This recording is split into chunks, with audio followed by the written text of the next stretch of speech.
What is up, y'all? It's Skyline Garage here. I know I haven't posted in a while, but this is definitely a video that will make up for it.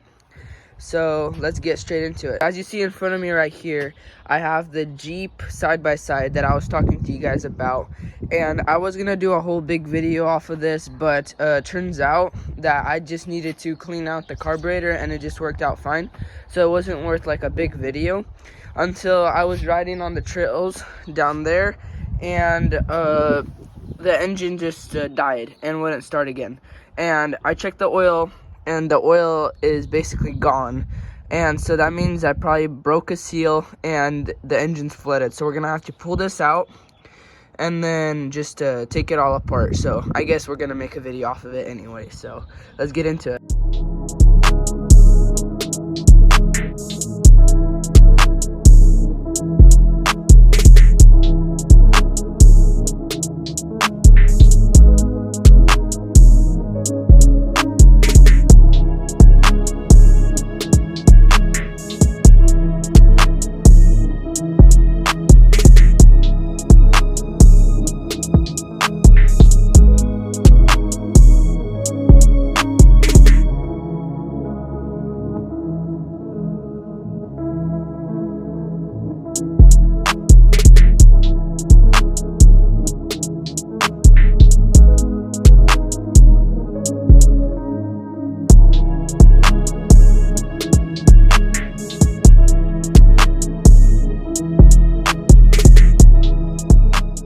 Guys, so what I just did there was I took out from the engine, I released the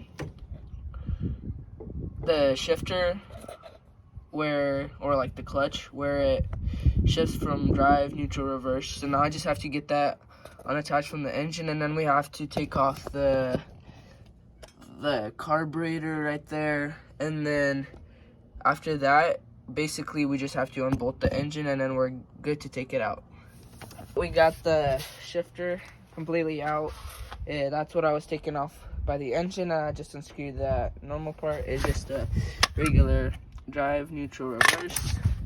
Now that we got that off, I have full access to this carburetor. Hopefully I can just unscrew these two bolts right there, that one and that one, and hopefully it just pulls up nice and easy. If it doesn't, that sucks. We're probably gonna have to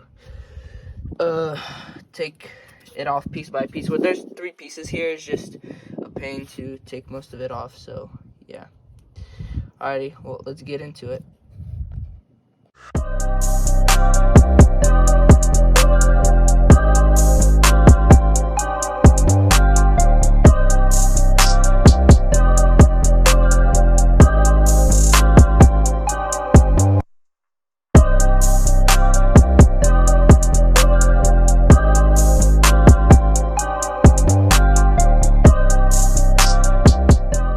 So we got the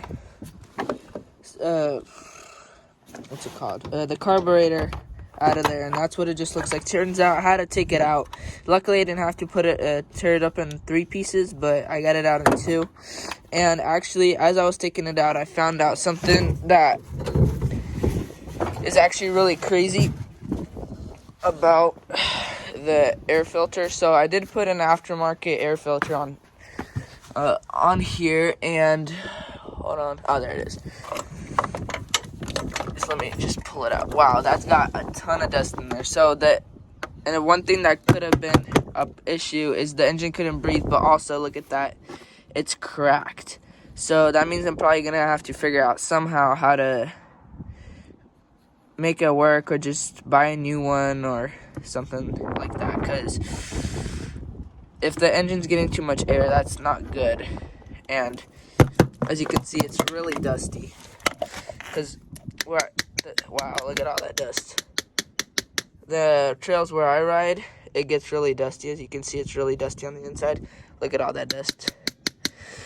So I'm gonna have to figure out if I have to get like a foam filter or something to make it work better, because the dust definitely took a good hit on it. Wow. As you can see, this filter that the Jeep came with is just absolutely cheap. Look how much that got beat up. But this is the one thing that just I was surprised about the most. Anyway, well, I got that part undone. The only thing that's left is just these little connections here, which is these two are screws. The starter is like a screw. This one this right here goes to the part of it goes to the stator, but the other part goes all the way down here, and so I'm just gonna have to figure out how to work with that. So let's get those wires undone, and then let's take this engine out. I got the starter and this one wire disconnected. They're right here. This wire right here is kind of bugging me because this one goes to the stator, and so the stator connection's right here, but it also goes up to the front, all the way up to the dashboard up there.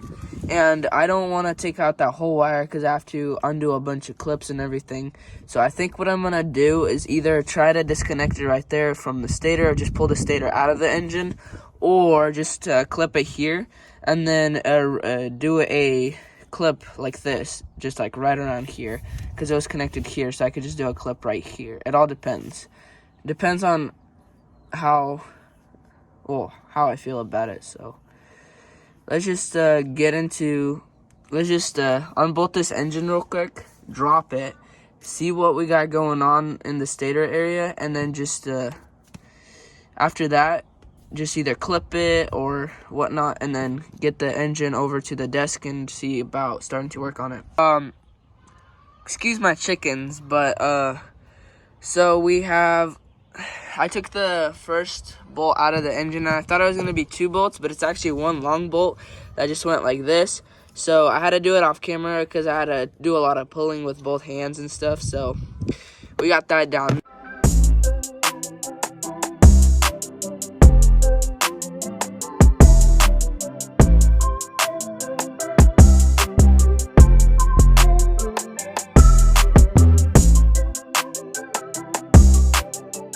Guys, so I got those 4 bolts undone right there. So the engine's basically on the jack right now, just chilling on the jack. My next part that I have to do is take care of this chain. So what I'm gonna do is I'm gonna push forward, undo the chain, drop it down so the engine drops down like this, push it down under, and get it out. So that's the next big part. Hopefully I don't drop the engine because I don't want to crack any of the components. So yeah. Alrighty guys, so with this, the problem with this is that as soon as I went to go jack it down, oh shoot, you can't see, those would go up against there and just hold it in place.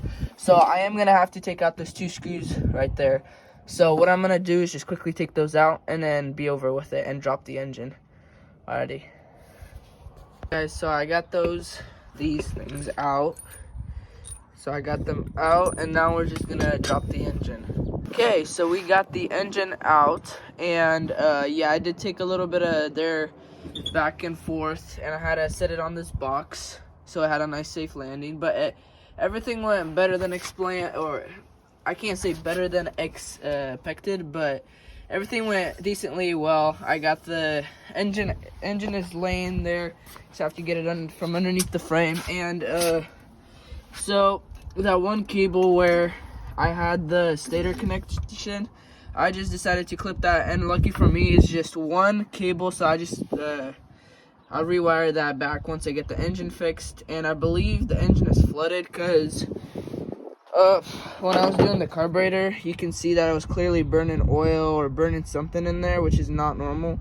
So we're just gonna probably have to take all of it out and clean all the burnt inside. So yeah, anyway, let's get this engine out of here and then clean up this huge mess that I got when I was trying to take everything out. So just a huge mess everywhere. Clean that up, and then after that, I think what I'm gonna do is just put those tires back on and just put it in the backyard. Let's get to it.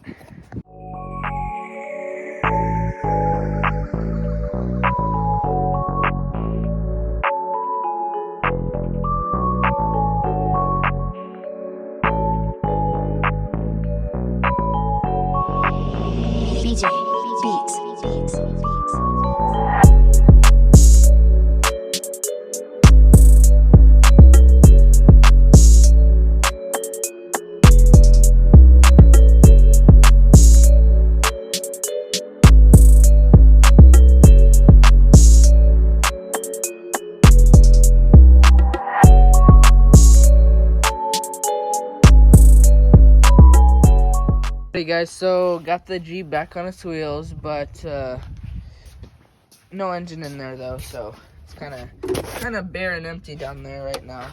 So what I'm gonna do is I'm gonna put it in neutral. Oh wait, I can't put it in neutral. It's kind of in neutral forever right now. So yeah, we're gonna put it in neutral. I mean, push it and just set it in the backyard, figure out what's wrong with the engine, and then yeah. Hey guys, so I think that's gonna be a wrap for today's video. We got the engine out, and we're back here at the workbench where you guys saw me take apart that chainsaw and fix everything on it. So got all that done, but now you guys are gonna see me completely tear this engine apart and rebuild it. So but that's gonna be for the next video, where we're gonna take this engine apart, see what's wrong with it, see what we need to order, see possibly about getting some upgrades for it to make it go a little faster. Right now at the fastest, when I was riding it, I think it went 45. I think we could make it go faster. It is a 200cc and it's a huge engine, like size wise, but yeah. Anyway, thank you guys for watching, and just hit that subscribe button and that like button if you guys want to support what I do here. So anyway, have a good one. Peace.